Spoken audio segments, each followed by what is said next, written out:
मेरे दादा चीन की लड़ाई में लड़े थे, मेरा बाप फौजी है। जाओ जाकर कह दो हम चारा चोर का बेटा नहीं है, हम फौजी का बेटा है। जेल में लोग गांजा फूंकता रहता है, मुंह पे धुआं मारता है, एक दिन बंदूक भी आ जाएगा। ये सब नहीं चलेगा, मैं झुकूंगा नहीं। ये जो तमाम शब्द हमने आपको बताए, दरअसल ये वो शब्द हैं जो 6 महीने बाद सुनाई पड़े हैं मनीष कश्यप को लेकर। याद है मनीष कश्यप?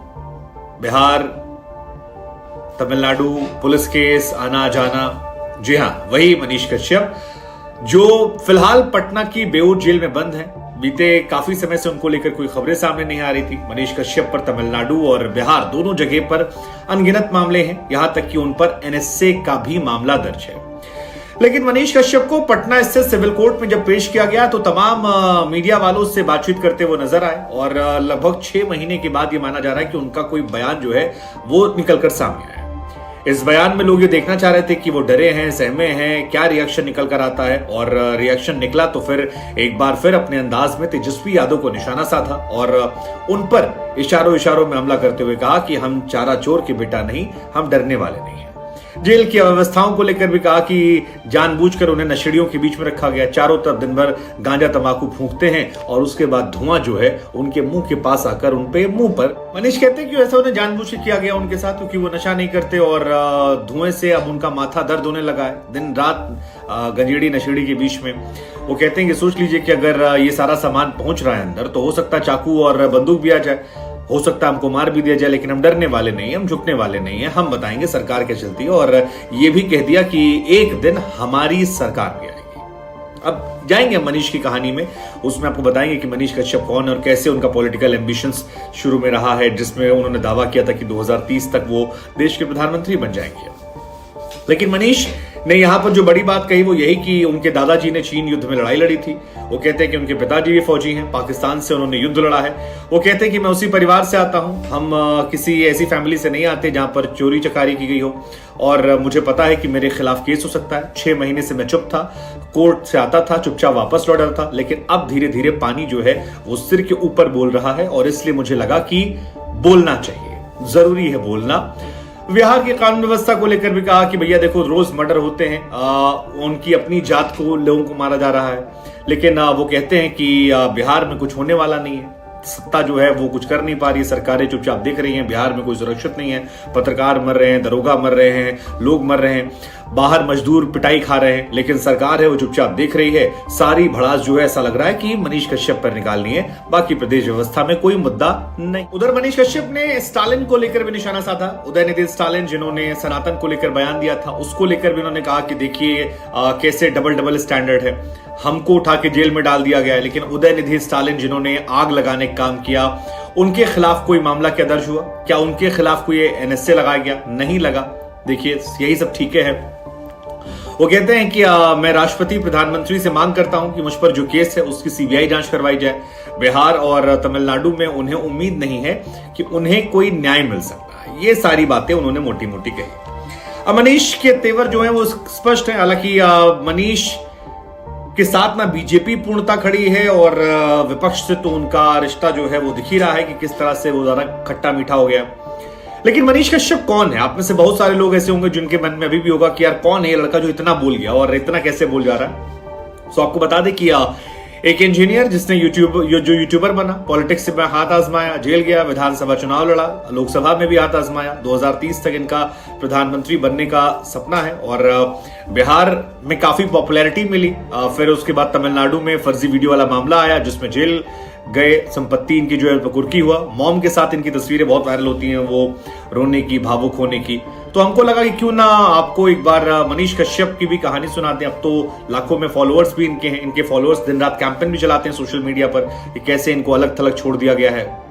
तो मनीष कश्यप की जो कहानी है वो एक्चुअली पश्चिमी चंपारण में शुरू होती है, जहां पर डुमरी महनवा गांव एक है, वहां पर इनका जन्म हुआ था। इनका ओरिजिनल नाम मनीष कश्यप नहीं है, नाम जो है वो त्रिपुरारी तिवारी है। स्कूल में त्रिपुरारी और घर में मनीष नाम था, लेकिन ये त्रिपुरारी तिवारी से मनीष, घर का नाम कश्यप, इनकी जो गोत्र होता है, जैसे मेरा गोत्र है वशिष्ठ, सो बचपन में मैं भी लिखता था शुभांकर वशिष्ठ, तो इनका ना गोत्र होगा कश्यप, जिस पर उन्होंने मनीष कश्यप कर दिया।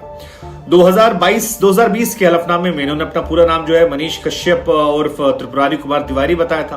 हालांकि यूट्यूब पर जब ये एक्टिव हुए और उन्होंने अपना स्टाइल से अपनी चीजों को उठाना, खबरों को शुरू किया, तब इन्होंने वहां से मनीष कश्यप पॉपुलैरिटी को उठाया। इन्होंने उसी नाम से कैरी ऑन कर रहे हैं। इनकी माता जी जो है मधु जी, वो हाउसवाइफ हैं और इनके पिता उदित कुमार जो है वो सेना में हैं। मनीष की शुरुआती पढ़ाई जो है वो गांव से हुई है। 2009 तक इन्होंने वहीं से पढ़ाई करी। फिर एक महारानी जानकी महाविद्यालय है, वहां से ग्रेजुएशन किया। फिर 2016 में पुणे गए थे और वहां की एक यूनिवर्सिटी से इन्होंने सिविल इंजीनियरिंग की पढ़ाई करी। उसके बाद लौट आए। फिर पटना में लौटे। पटना में कुछ दिन नौकरी की एक बड़ी कंपनी में, और कंस्ट्रक्शन कंपनी थी, वहां पर कुछ समय काम किया। लेकिन फिर वहीं पर इनकी दोस्ती हो गई। एक लड़का था मणि द्विवेदी, उससे दोस्ती हुई और फिर दोनों ने मिलकर ठाना कि भैया मामला जो है वो थोड़ा दाएं बाएं शुरू करते हैं, कुछ और शुरू करते हैं। और पॉलिटिकल एम्बिशन, क्योंकि यूपी बिहार में ज्यादातर लड़कों के होते हैं, इनके भी थे, थोड़ा पैसा आया, सोचा कि अब साल 2020 में एक सीट थी चनपटिया, वहां से मनीष कश्यप ने चुनाव लड़ा था और चुनाव में तीसरे नंबर पर थे।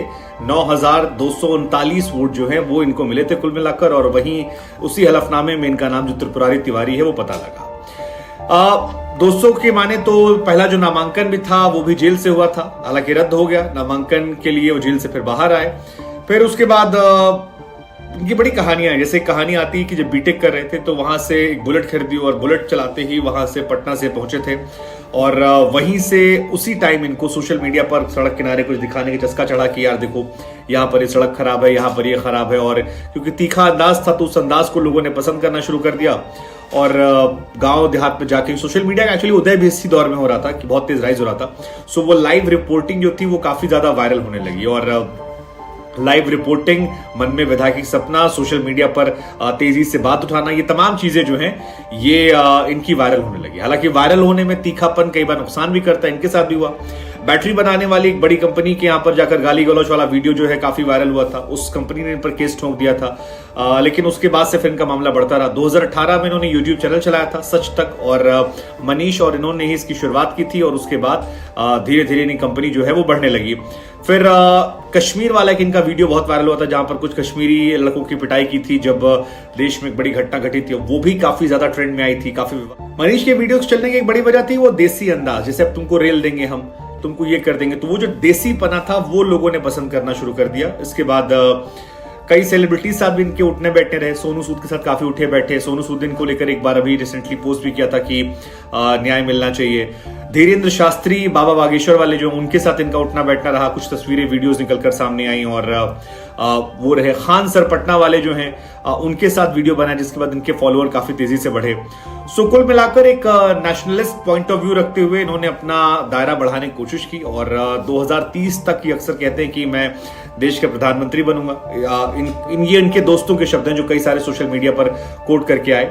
हालांकि सारी चीज अच्छी चल रही थी, लेकिन फिर तेजस्वी यादव से काफी ज्यादा लड़ाई झगड़े, उनको लेकर काफी बोल्ड स्टेटमेंट, जैसे इन्होंने आज ही बोला कि हम चारा चोर के बेटा नहीं है, हम फौजी के बेटा हैं, ऐसा वैसा।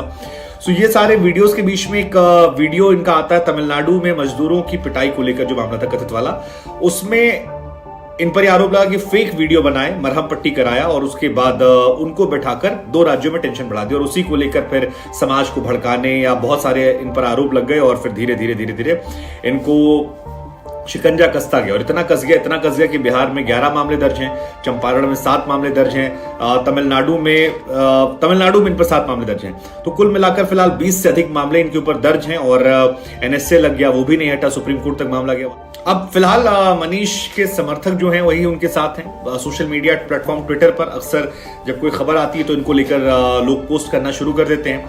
अक्सर हम जैसे लोगों को मेल आते हैं कि आप इनकी खबर को कवर कीजिए। और पॉलिटिकल पार्टीज ना इनके साथ है ना इनके खिलाफ है।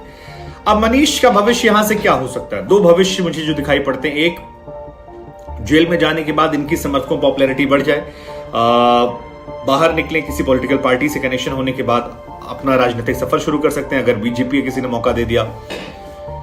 या तेजस्वी के गवर्नमेंट यहां लगातार बनी रही तो फिर शायद फंसे रह सकते हैं, पता नहीं। जो भी है, हमें लगता है कि आपसे हम पूछते हैं कि आप लोगों को क्या लगता है कि मनीष कश्यप का भविष्य यहां से क्या नजर आता है।